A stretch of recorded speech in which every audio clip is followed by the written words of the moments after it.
a lot of it was sort of channeling that rage that I know exists into a character who actually will allow that rage to dictate her actions and who will allow her rage to sort of fuel her ambition in a way that I think most of us, thankfully or otherwise, don't let ourselves do.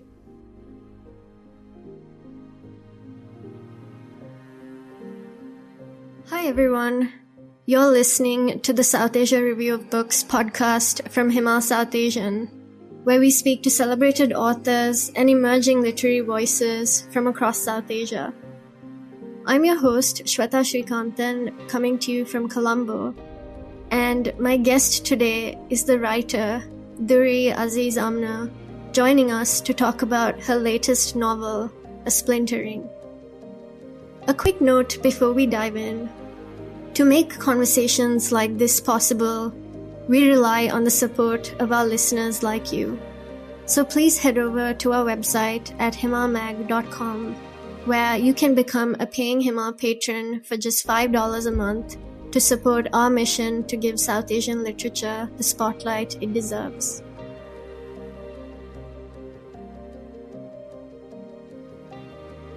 In a village in rural Pakistan, Tara dreams of escaping the dust, the stench, and the violent grip of her brother.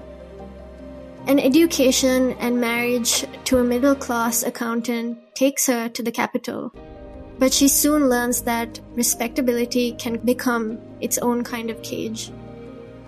Her hunger for freedom and social mobility only deepens, even as the shadows of her past loom large.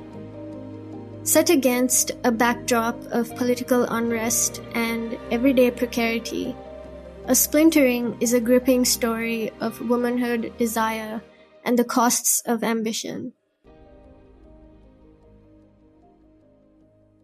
Duri, welcome to the Southasia Review of Books podcast. Thank you. Thank you so much for having me. I've been such a fan of the magazine for so long, and so it's an honor to be here. And we've had the privilege of featuring your short story, A Cold Heart, when it was shortlisted in Himal's short story competition in 2019. And since then, it's been so exciting to follow your work. And now it's such a pleasure to have you here to talk about your new novel. Yeah, and I just want to say it's, that's why magazines like Himal are so important, because that was one of my first things that got recognized in, a major way. And there's always, especially I'm sure, so many people listening in know about this feeling of, at the beginning, you're so hungry for any kind of validation, any kind of external sort of sign that what you're doing is resonating with people. And so for me, that competition was one of them. And so I'm very grateful. Both your debut novel, American Fever, and Splintering explore a tension between escape and belonging. Women trying to leave to create something larger than themselves, yet never fully outrunning where they come from. In American Fever, the yearning takes form of a teenage girl's move from urban Pakistan to rural Oregon. In Splintering, it becomes a woman's attempt to navigate class, marriage, and ambition. What draws you to these stories of women in transit and to characters whose ambitions are shaped and shadowed by the places they come from?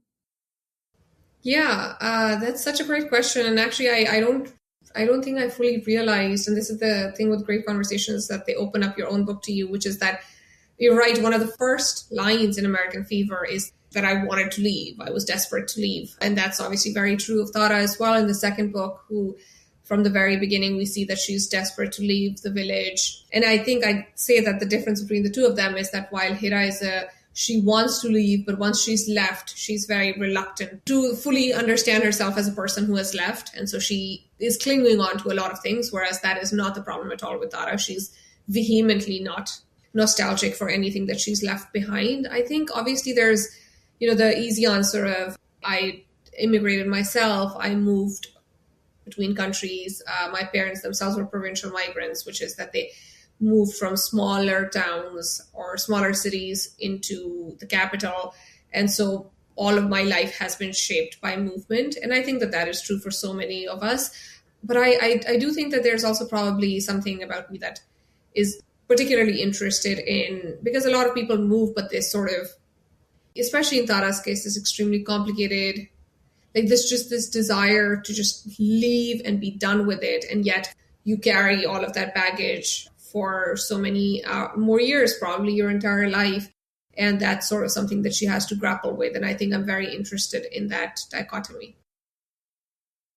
In one of your Substack pieces, you reflect on a writing workshop where you come across a letter from a student in a city at the northern edge of Balochistan. He describes his hometown with such tenderness, but also with a sense of distance and unease. You called the journey from the periphery to center perhaps the most significant story of modern South Asia. And in a Splintering, the movement becomes Tara's story too. Towards the end of the novel, the character Ashraf tells her, "So you don't hate Mazinagar for what it is, but for what it didn't let you be." There's some interesting tensions here. The love for home inseparable from estrangement, but there can also be resentment and traces that follow no matter how far you go. Tara sees no redemption in the place she comes from. Could you talk about how that student story and this larger tale of the provincial migrant inspired and shaped your novel? I think there's a couple of things. One is that, I think in the same Substack, I also mentioned a book that is sort of a classic. I think a lot of people have read it in various languages. It's called My Dagestan in English. I read it in Urdu. It was called Mera Dagestan, and it's by a Dagestani writer in what was the former USSR. The writer is called Rasul Hamzatov, and it's just a beautiful book that's an homage to his village that he left to move to the city. And I remember reading it because my father highly recommended it. And I do think it's a beautiful book. But at some point, I remember feeling a little stifled, almost a little claustrophobic by his sort of, just like rhapsodic renditions of his homeland and how there's nothing better than this place. And it's sort of like, and there's this nostalgia, which I think my theory is that some of that nostalgia is very masculine. And I think that, at least in my experience, a lot of women who've left the village and because again, like there's been a lot of women that I know that have left the village don't really, they don't really have that same frame of nostalgia and that same rose-tinted view of the past.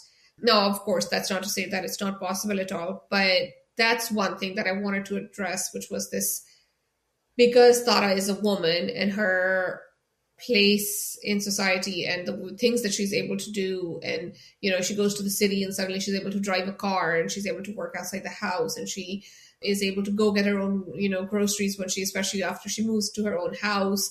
And so there's all these things that she equates with being in the city that allow her a lot more freedom than she was ever allowed in the village.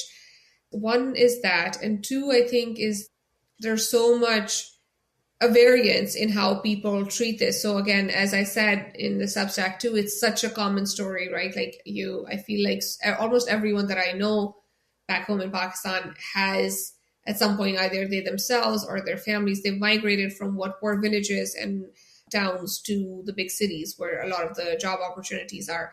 And there's such a variance in how people reflect back on that move.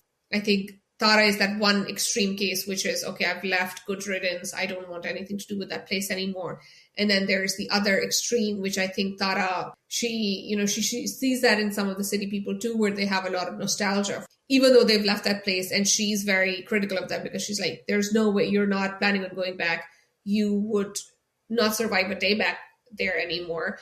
But you're like stuck in time when you think back to that place and you think that it's just this uncomplicated place of great hospitality. And I mean, yeah, you basically oversimplify it in your head and thereby are very nostalgic for it. In that same piece, you describe how Tara's character came to you while you were swimming in Elena Ferrante's Neapolitan novels. And what fascinated you most was a woman who would stop at nothing to get what she wanted, a woman who harbored this violent hatred for her hometown. I was also struck by your line about not wanting a well-rounded character, a person with PH7, but a woman who is acid rain.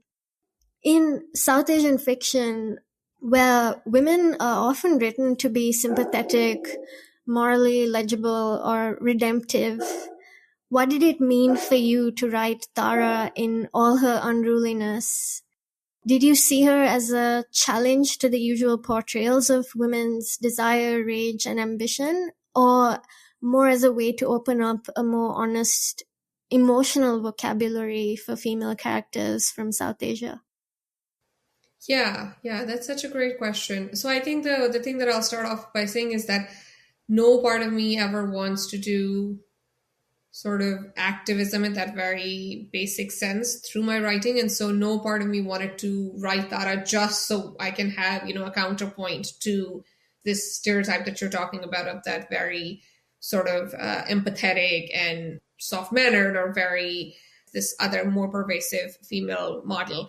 I think that Tara appeared to me just so fully formed, and so much of her is informed by, I've never met anyone exactly like Tara in my life, but that anger that she has and the rage that she carries within her is so, I've seen that in almost every woman that I've known, and particularly in Pakistani women. And so a lot of it was sort of channeling that rage that I know exists into a character who actually will allow that rage to dictate her actions and who will allow her rage to sort of fuel her ambition in a way that I think most of us, thankfully or otherwise, don't let ourselves do. Absolutely. And in the novel, there's also a backdrop of political upheaval that slowly seeps into everyday life. The novel treats these events not just as national moments, but also as like forces that quietly shape the rhythms of family life. The sense of private yearning seems to almost mirror the country's own restless and uneven modernization. How did you approach balancing Tara's personal story with this larger context of early 2000s Pakistan? And by the end, when she says she's learned that the aim of a successful life was to avoid history at all costs, what do you think she's realizing about history, about politics, and her place in all of it? Going back to Ferrante, and I feel like I'm sort of a broken record about her because I'm just so obsessed, particularly with the quartet. I've read the rest of her books too, but it's the quartet, I think that's the case for a lot of people, is what really just, I was, as I think you used the word, swimming, I was fully immersed in those books so much, and I think they have deeply affected me. And one thing that I remember, and I actually was listening to it on audiobook, the third one, which has the scene with the earthquake, where there's a huge earthquake in the city in Naples. And I remember reading or hearing it and just being so stunned by what she was able to achieve, which was that there's this huge earthquake, there's people running around. It's a catastrophe. It's a disaster at sort of national, or not national, but at a regional level. And there's going to be a lot of deaths from that. And it's a historical event. Like, we know that actually did happen. But in the moment, in the book, you're so firmly inside the head of Leela, one of the main characters, and you're only getting it from the perspective of her. And she says she basically has a nervous breakdown as a result of the earthquake, and she's talking about these boundaries that keep dissolving inside her, and she feels like she's trying to describe her very complicated emotional state to Elena. And I thought, again, this is what fiction can do so well, which is that you take this national level event, but you make it so personal and you make it so specific to these two characters, so that it doesn't read as the history of Naples. It doesn't read as the history of natural disasters in Naples at all. It reads very much like the story of these two women and their psyches. And so that was a model for me in a Splintering, where I wanted to bring in the context of the time that Tara is living through without, letting it overshadow what is happening to her and her emotional state. The novelist Mirza Wahid, in his review of A Splintering in The Guardian, he made such an interesting observation that Tara's escape into imaginary films conjured in her head might be intended as metafictional signifiers of her urge to write her own story. For me as a reader, I was particularly struck by those sections, especially when Tara thinks, why did I embody the man in the films and not the woman? Earlier, her daydreams were about men and women, the exchanges of power and affection between them. But later, they become consumed with money, power, status, and desire. Could you talk a little bit about why Tara identifies with the man rather than the woman in these reveries, and how you see them as perhaps a way to explore these dynamics of power and gender? Yeah, so the films are very. I'm so glad you asked about them because to me, they were such a. Again, they don't take up a lot of space in the book. Obviously, as in terms of just like the number of times they're brought or like the detail in which they're talked about. They're not a huge plot point at all. But I think that to me, they were so. I mean, I think there's this kind of daydreaming. I think that obviously all of us do, and a lot of it is, about like seeing this version of yourself that is much more aspirational, that is much more, I don't know, whatever it might be, cooler, wealthier, more beautiful, whatever, than you think you are actually. And so that's a lot of what is happening with Tara. But I think the very interesting thing is, again, as you said, that she always, when she makes these films in her head, as she calls them, it's always the perspective of the man that she dons on. And I think it's hard for me to sort of fully psychoanalyze what exactly that means. I think some of it is just the way women are always meant to be looked at, right? And so like, even when she, like a lot of women, has grown up so aware of how she presents or how she comes across to her brother. And like, then when she moves to, even to the other women, like to her mother-in-law. And so when you're always constantly aware of being looked at, she's unable to eschew that assumption even within these films. So she is always constantly looking at the woman, i.e. she is the man. And I think that, as you said, it's also interesting how the nature of the films changes as she goes on through life. There are times when they sort of like take on like a fever. There are times when they recede. There are times when they come back, but in different forms. And there is a point towards the end of the novel where she, for the first time, she feels like she is actually, she's achieved enough that she feels like she now is actually the woman in those films.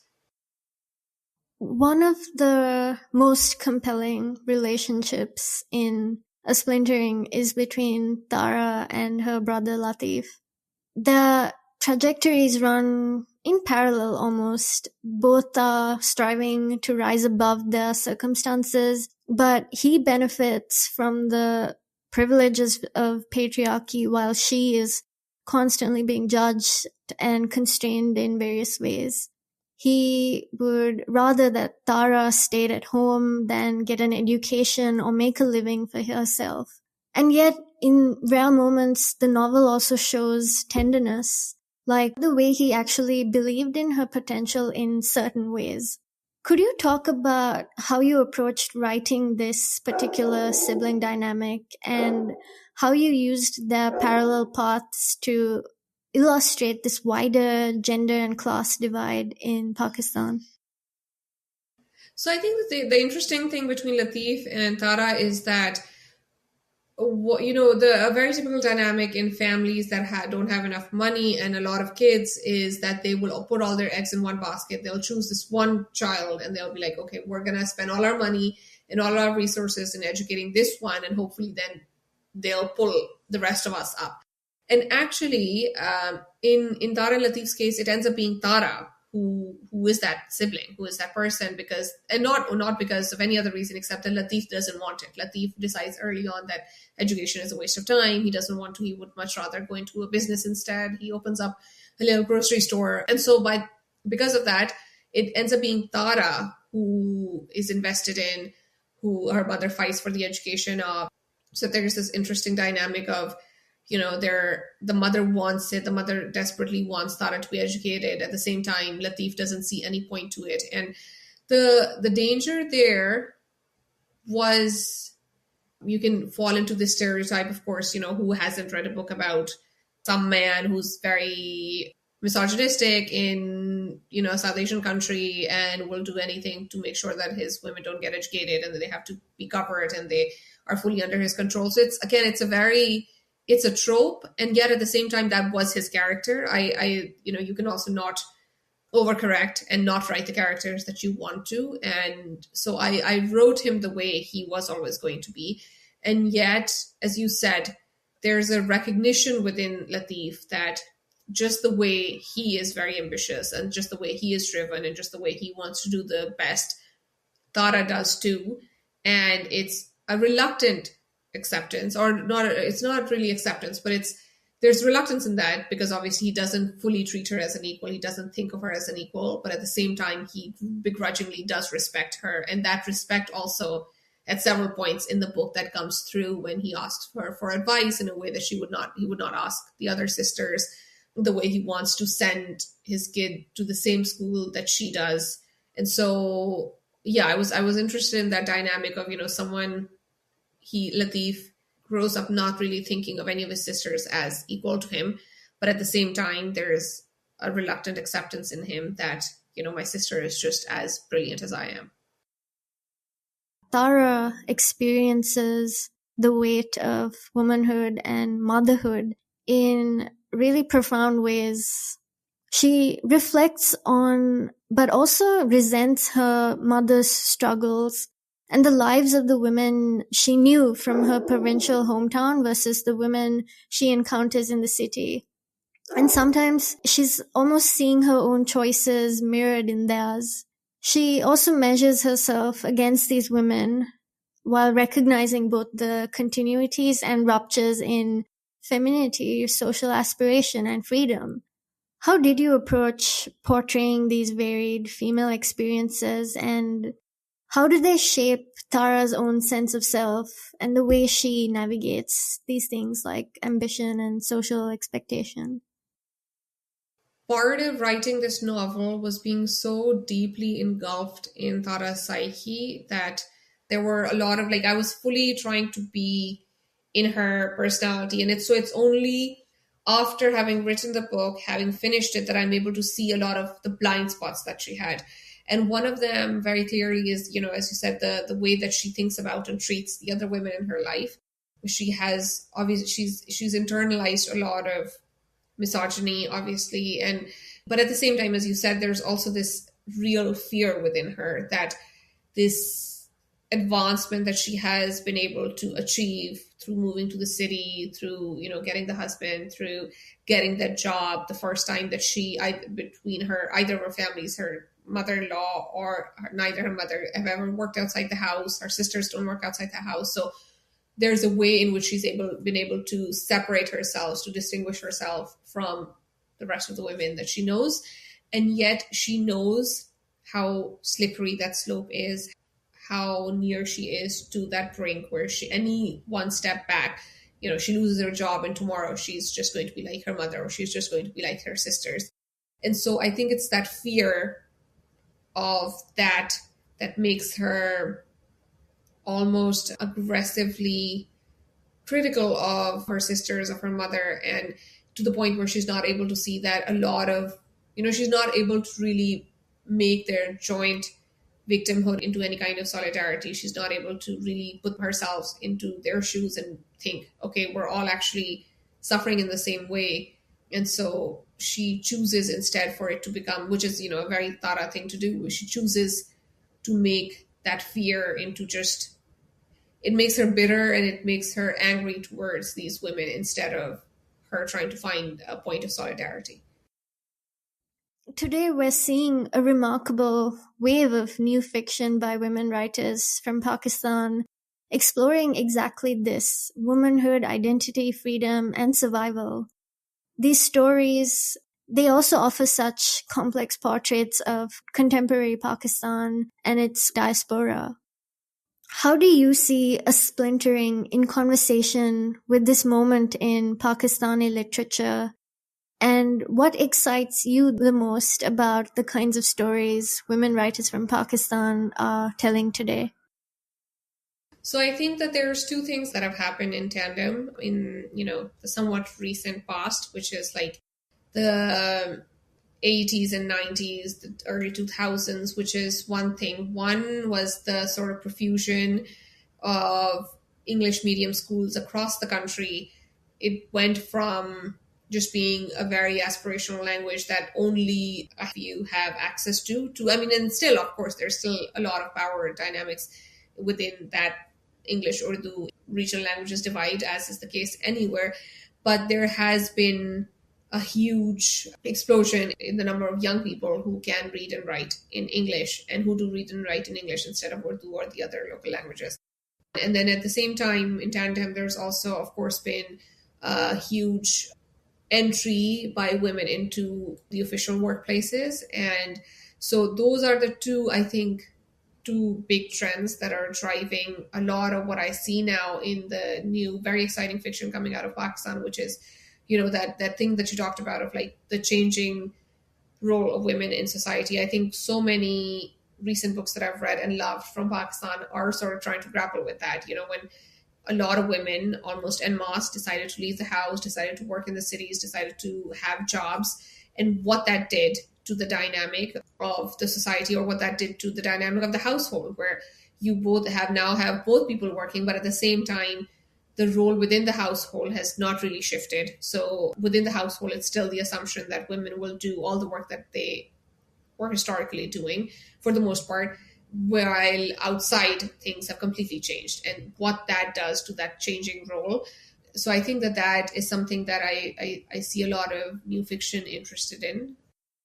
And at the same time, again, while initially, of course, there were all these stories too, and they were being written in Urdu, and now there's more and more of that new fiction that is coming up that is being written in English. Duri, thank you so much for chatting with us today, and congratulations again on this wonderful novel. Thank you so much. It was such a pleasure to be here.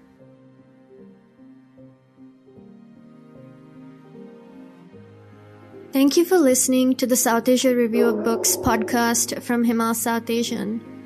If you like this episode, please share widely, rate, review, subscribe, and download the show on your favorite podcast apps. You can find the links to subscribe and listen to previous episodes on our website at himalmag.com. And while you're at it, please do also check out Himal's State of South Asia podcast, hosted by Associate Editor Nayantara Narayanan, featuring conversations on pressing social and political issues from across South Asia. What we do and what we love doing at Himal is really looking at South Asian literature like no other, and that gives us a very unique community viewpoint and the privilege of making conversations like this possible. So if you'd like to support our work, please do become a paying Himal patron. We have a great program with lots of perks, and we welcome you to a fantastic Southasia Review of Books community. Thanks again, and until next time.